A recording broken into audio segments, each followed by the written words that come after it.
Hello ladies and gentlemen, we are back with our 97 Jeep Grand Cherokee ZJ with a 4.0 liter engine. Today we're going to be putting fuel injectors into it. Now these 4.0s are pretty common all the way across the board. Your fuel rail is going to be on the side here with all your injectors at straight line 6. So you got cylinder 6 all the way back there going 5, 4, 3 underneath here, 2, and 1. So first thing we're going to do is get this throttle cable out of the way, and then we'll start unplugging these and get this fuel rail up. So we're going to start by disconnecting these cables here. I believe this one, yeah, you just pull, that one just pulls straight down that way, and this one's going to do the same. And then this one actually just pops straight back out.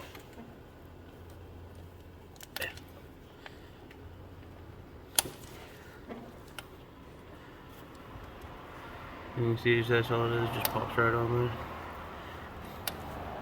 there. It's just being difficult.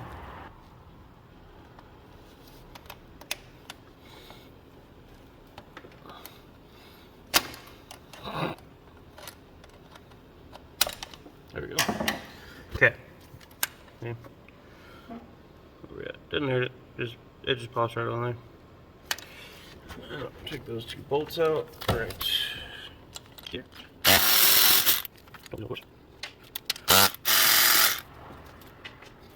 I think I should just.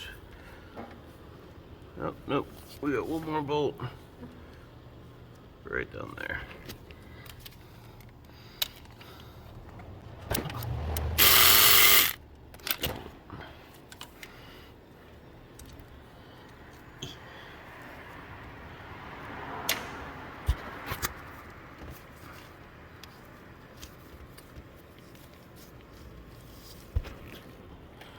So I just was looking at the bad angle before. This one here is actually holding down the fuel rail, which isn't gonna hurt anything to take it out now.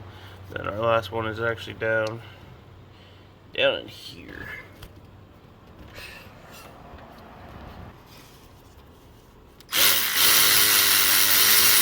There we go. And that should stay there. Let's see this whole thing. Whoops. Okay, we'll get a second. This whole thing will just slide out of the way there. No, I'll lose the bolt.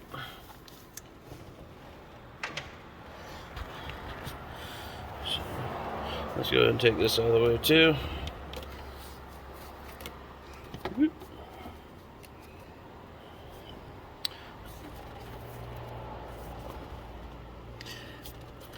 Now we should just be able to unplug these. Help get this wiring harness out of the way.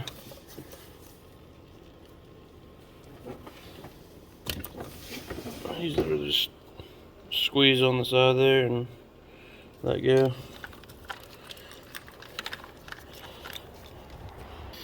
So next thing we're going to do, we got these unplugged. We're going to go ahead and disconnect the actual fuel inlet here.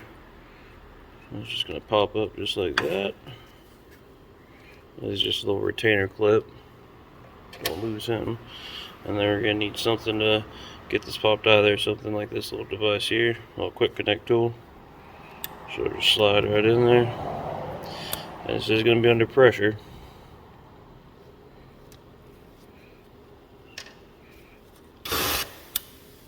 Quite a bit of pressure.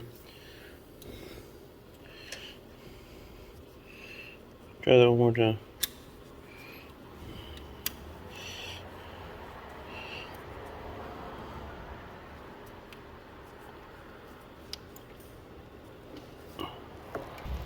Alright, so we got it disconnected, and it was under a little more pressure, so sprayed some little bit of fuel around, but it's okay.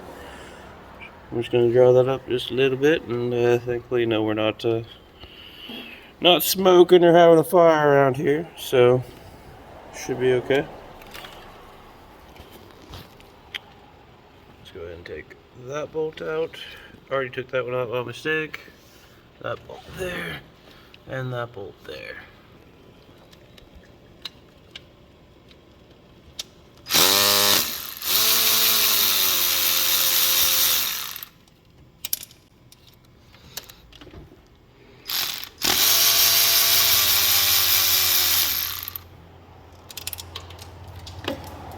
I heard it hit the ground. Alright. And now see the whole fuel rail is loose. So we're just gonna pop them right out.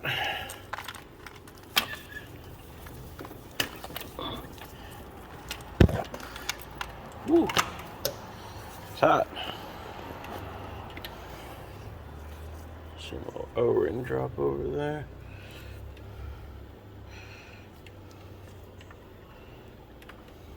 I actually recently replaced the O-rings on these injectors. Not recently, I guess it was a year-ish ago. But, we're dripping a little bit. So, let's go ahead and now we're gonna pop these little retainer rings off of here. They just literally slide right off like that. Like so. And then these pull right out.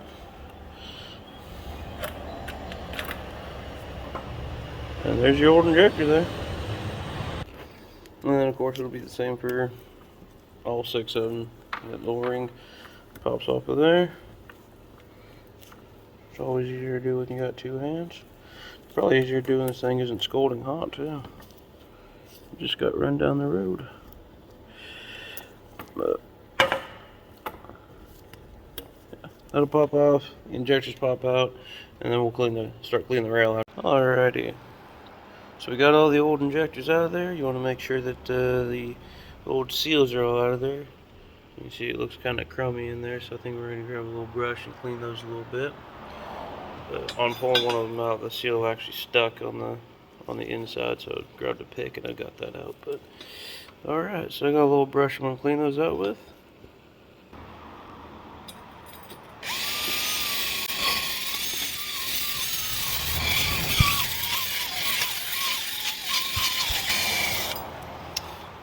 And then we'll get a bunch of brake clean and clean those out a little bit finer. We're going to do that off camera because we need 2 hands to do so. So you definitely want to make sure it is clean because you don't want any debris to get out of here and into your new injector, because then you're going to be right back there having to put a new one in. And we got those scraped out now. We sprayed a bunch of brake clean in there and swooshed it all around, then used compressed air to completely get anything that could get out of there. Of course, you can't really see in there to see what's all the way down at the end there, but hopefully we got it good. So now, of course, if you were just taking off the fuel rail, I would always recommend putting the injectors back in the same spot they came, but since we're putting new ones, we ain't got to worry about that, so we'll just throw them on there and get it back in. I thought I might try to show you one if I could, but getting the clip on there ain't going to be easy either. Getting these in here, I would, to try to get the seal down there sometimes, I would put just a teeny bit of wool around the seal there just to help slip it in. This one, I actually just had it in there a second ago. I don't think I'm going to need to do that, but it'll just press right in there like so. And then this clip, whoops, will go in there to lock it in place, and it's just going to go in the grooves on the injector itself, and then around this as well to hold that in place. Spoke a little confusing there. So this part here goes around the injector itself, and then these notches in the side is what lock it into the fuel rail around, like you can see there. So that's how those go in. So let's get the other 5 in there. So we got our 6 shiny new injectors in place. We got the O-rings on them, and they are ready to go back in. So the last thing we want to do before we put this thing back in there, though, of course, is make sure that no old gaskets or anything or loose debris up in the injector holes where they go.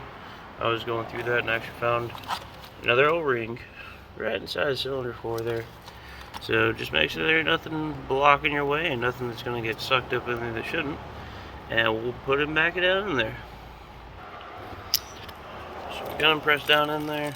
It really should go in without a fuss. Just going to get them all lined up in the correct way.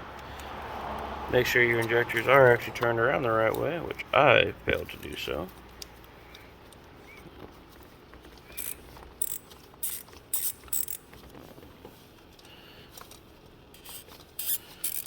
Because they work a lot better when they can be plugged in. So turn around the right way, and then make sure you get your screws back in there. There's no actual torque spec on these bolts, so what I'm actually going to do though, make sure I'm going the right way. So I'm going to start from the inside and work my way out. I'll go back to here.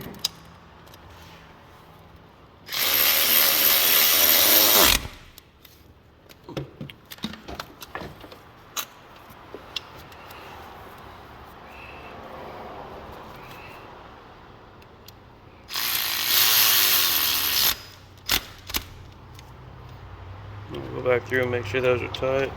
So, a good feel.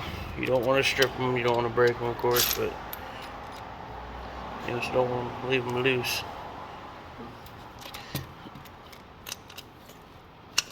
Yeah.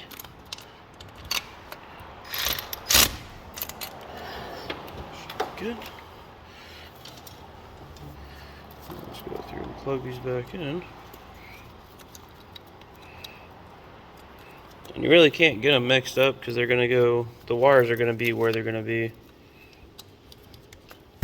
They're the right length of where they're supposed to be, so it's not like you're going to get cylinder 2 on cylinder 5 by any chance. They're also bent to the way they should be.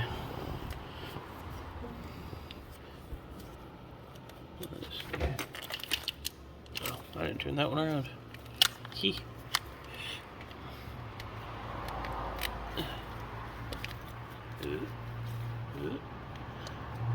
Yeah.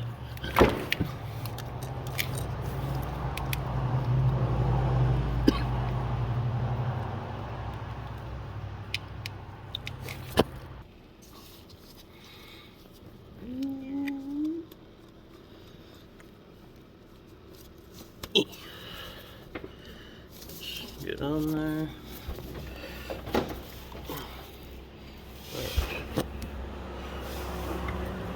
We'll plug our fuel line back in. Click in. Like I said, don't forget your clip here.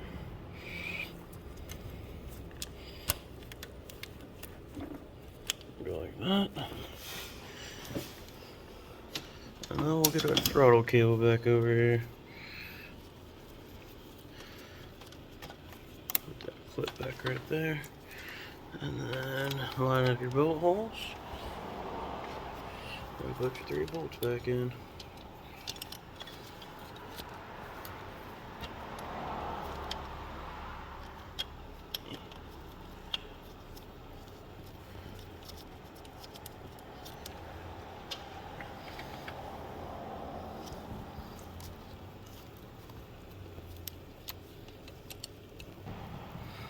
They're in there tightened down. Make sure you hook your cables back up in the same place you unhooked them before. On there.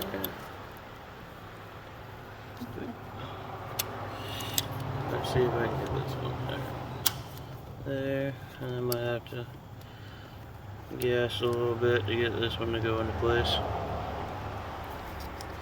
Come on. There we go.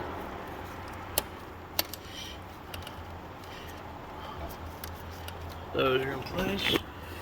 Put our breather tube back into place.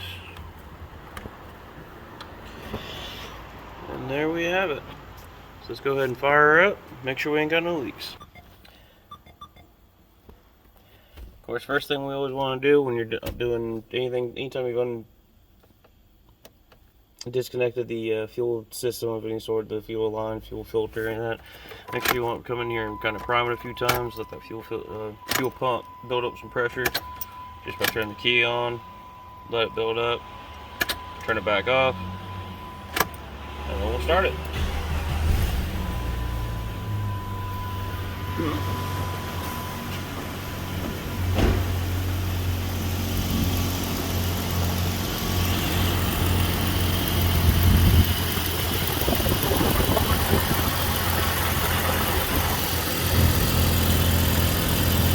You just want to make sure you ain't got no leaks from down where it goes into the intake there, or even where it connects into the fuel rail there. And of course, you disconnected the fuel line itself there, so you want to make sure you're not leaking from there either. But I think we got her.